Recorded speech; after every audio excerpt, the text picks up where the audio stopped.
دو چیزیں ایسی ہیں جن کو آدمی پسند نہیں کرتا۔ پہلی چیز موت ہے، حالانکہ موت اس کے لیے فتنے سے بہتر ہے، یعنی مرنے کی وجہ سے آدمی دین کو نقصان پہنچانے والے فتنوں سے محفوظ ہو جاتا ہے۔ بسم اللہ الرحمن الرحیم۔ السلام علیکم ورحمۃ اللہ وبرکاتہ۔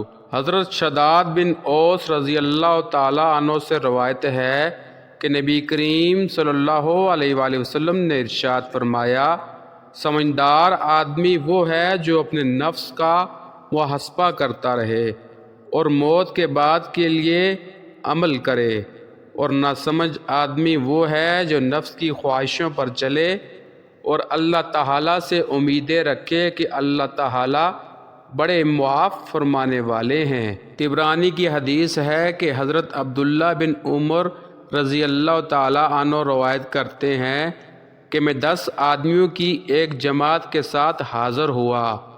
انصار میں سے ایک صحاب نے کھڑے ہو کر عرض کیا، اللہ کے نبی، لوگوں میں سب سے زیادہ سمجھدار اور معتاد آدمی کون ہے؟ رسول اللہ صلی اللہ علیہ وآلہ وسلم نے ارشاد فرمایا، جو شخص سب سے زیادہ موت کو یاد کرنے والا ہو اور موت کے آنے سے پہلے سب سے زیادہ موت کی تیاری کرنے والا ہو۔ جو لوگ ایسا کریں وہی سمجھدار ہیں۔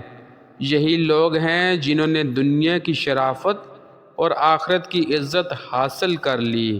حضرت عبداللہ رضی اللہ تعالیٰ عنہ رسول اللہ صلی اللہ علیہ وآلہ وسلم کی حدیث بیان کرتے ہیں کہ ایک مرتبہ نبی کریم صلی اللہ علیہ وآلہ وسلم نے مربع 4 لکیروں والی شکل بنائی، پھر اس مربع شکل میں ایک دوسری لکیر کھینچی جو اس مربع سے باہر نکل گئی، پھر اس مربع شکل کے اندر چھوٹی چھوٹی لکیریں بنائیں جس کی صورت علماء نے مختلف لکھی ہے، جن میں سے ایک یہ ہے۔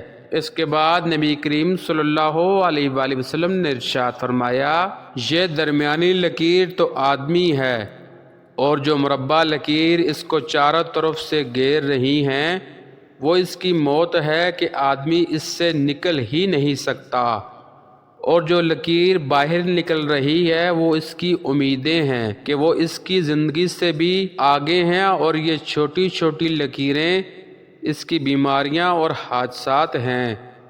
ہر چھوٹی لکیر ایک آفت ہے، اگر ایک سے بچ جائے تو دوسری پکڑ لیتی ہے، اور اگر اس سے جان چھوٹ جائے تو کوئی دوسری آفت آ پکڑتی ہے۔ مسند احمد کی ایک حدیث میں حضرت محمود بن لبید رضی اللہ تعالی عنہ نبی کریم صلی اللہ علیہ وآلہ وسلم کا ارشاد نقل فرماتے ہیں کہ 2 چیزیں ایسی ہیں جن کو آدمی پسند نہیں کرتا۔ پہلی چیز موت ہے، حالانکہ موت اس کے لیے فتنے سے بہتر ہے، یعنی مرنے کی وجہ سے آدمی دین کو نقصان پہنچانے والے فتنوں سے محفوظ ہو جاتا ہے۔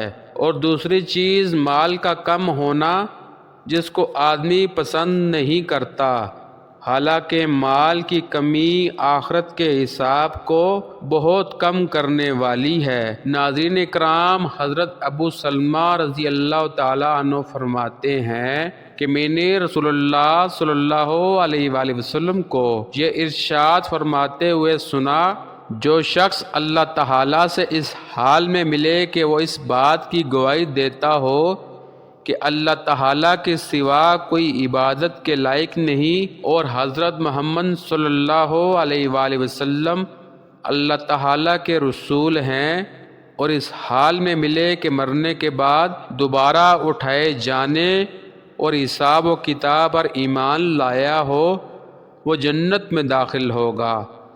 دعا ہے اللہ پاک ہمیں دنیا کے فتنوں سے محفوظ رکھے اور ہر وقت اپنی اصلاح کی توفیق عطا فرمائے۔ ناظرین، کامنٹ باکس میں اللہ کے 99 ناموں میں سے ایک نام ضرور لکھیں۔ جزاک اللہ۔ ویڈیو اچھی لگے تو لائک کریں، چینل کو سبسکرائب کر دیں اور ساتھ میں لگا بیل آئیکن کا بٹن دبا دیں۔